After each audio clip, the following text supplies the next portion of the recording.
රිදි කුමාරී සීතල ඇල්ලේ මේ මුළු ගම්මානේ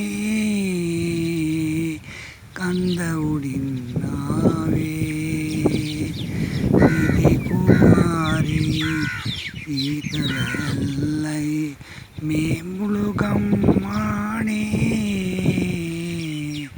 කන්ද උඩින් ආවේ. මේක තමයි ඉන්දියාවේ අපි ඉන්න පැත්තේ ලොකුම වැව. හැබැයි මේ වතුර බොන්න බෑ. ඒ තරම් ජරාව තියෙනවා මේ වතුරේ. සත්තු වරුන්ගේ ඔක්කොම ජරාව වැඩි වෙලා හින්දා මේක බොන්නේ නැහැ. කුඹුරු වලට විතරයි. බලන්නකො මේ කඳු උඩ ඉඳලා තමයි මෙහාට වතුර එන්නේ අපි ඉන්න පැත්තට. ආයි වොන්